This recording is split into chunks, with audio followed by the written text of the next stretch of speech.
Oh, why hello there, traveler. Where are you headed this fine, fine day? Edo, the capital of Japan, you say? Well, it's interesting. I'm going there myself. Beautiful country, Japan. Japan, which we are obviously in, ancient Japan. Yeah, it's a great country. I've seen many of its beautiful oceans and forests. What's that you say? You've met very interesting people? Well, that's nice. That's a samurai? Wow, that's no, I mean, that's cool. Whatever. You know. I've had many scrumptious foods at the humblest, most finest inns. No, the food I had was definitely better than what you had. No, it was definitely really a lot better. Souvenirs? Of course, I've picked up souvenirs in my journey. I got that's very nice, and I've got what? Another souvenir stand up the road?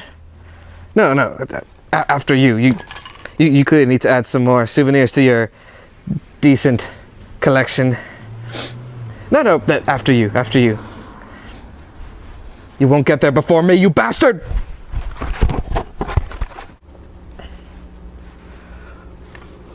Oh, good. I made it here before that greedy Flatfoot. Can you believe that guy? Oh, hello. Welcome to the inlay, taking you inside the box. Now, while I wait here at this clearly humble, clearly Japanese souvenir stand, I'd like to talk to you about a game that's as light as the rays of the rising sun and as breezy as a spring picnic by the sea.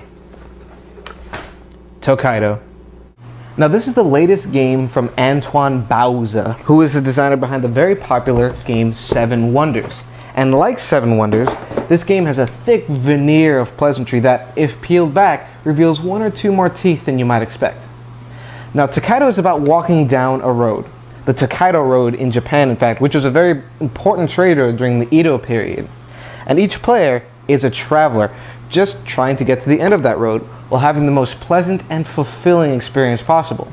You will do this by eating food, meeting people, seeing the sights, and buying souvenirs. Each player starts here at the very first inn, and the first thing that must be mutually decided is player placement. And this is very important because whoever's last in line is the person that goes next. Now, on that person's turn, they can move to any of the game's 8 different kinds of spaces, and they can move as far down the road as they want. The only places that they're forced to stop at are the other inns. Now, you could very well jump from inn to inn in this game, but then you'd miss out on all the beautiful sights, sounds, smells, and tastes of this beautiful country. And it's exactly those experiences that earn you the journey points that win you the game.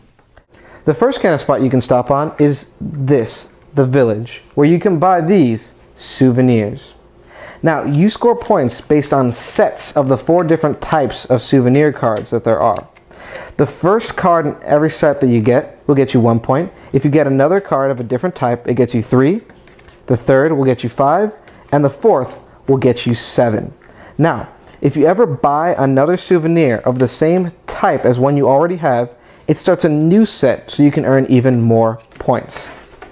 Now, where are you going to get the money to buy more souvenirs when you run out? Well, you're going to have to make a trip to one of these farms, where you work for a day and earn 3 coins. So, after that, you might want to just see the sights and sounds of Japan, and there are 3 different kinds of panorama spots to do so. The rice paddy, the mountain, and the ocean. And you earn a panorama card for each visit. The first visit to each panorama spot will get you the number 1 card and 1 point. The second visit will get you the number 2 card and 2 points, and so on until you've completed the panorama. Now, this is absolutely my favorite part of this game, because these cards are an abstraction of viewing the different sites in Japan. And making these little pictures is just so cool. Plus, it shows off the beautiful artwork of this game better than any other component. And as a bonus, if you're the first to complete any of the game's 3 panoramas, you get this extra achievement card, earning you an extra 3 points. Next, you can stop off here at the temple, where you can donate up to 3 coins for 1 point each.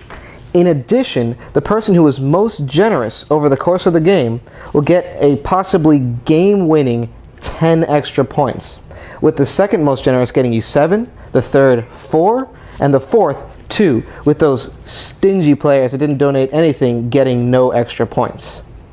Now, after that, you may want to stop off here at a cool hot spring, a warm hot spring, where you can earn 2 or 3 bonus points. After that, you may go to one of these spaces, which is an encounter space, where you meet some interesting person and earn some benefit. This nice man gives you an extra souvenir. He gives you an extra panorama card. This very, very generous gentleman gets you 3 extra coins. And this samurai was apparently so interesting to talk to that you just get 3 points for being in his presence. The last, most important spot in the game are these, the inns. Now, each player must stop at the inn, and no player can continue from here until all players have stopped here. Now, the person who arrives first gets dealt a number of these food cards equal to the number of players plus 1, and gets first pick of these food cards. Now, these cards are all worth the same amount of victory points, 6, but cost between 1 and 3 coins. Now, as first player, you can buy the cheapest food, leaving the more expensive food for your opponents. Now, maybe they don't have enough money to buy this food, and you've just denied them 6 points. However, as the person last in line, you're the person who gets to go next. The game continues with players leapfrogging around the board, remembering always that the person who's last in line is the person that goes next, until all players have reached the last inn and have one last meal. Then, extra points are scored for the players that were most generous at the temple, and a couple extra achievements are scored for the person who's had the most souvenirs, the most people encountered, the most hot springs visited, and the most money worth of food eaten. On top of everything else, there are 10 unique travelers to choose from that not only determine the amount of money you start out with, but have a special power. For example, little orphan Satsuki here gets to get 1 free meal at the inn. Hiroshige the artist gets 1 panorama card every time he visits an inn, and merchant Zen Emon gets to buy 1 of his souvenirs for 1 coin only every time he visits a village, no matter what the actual cost of that item is.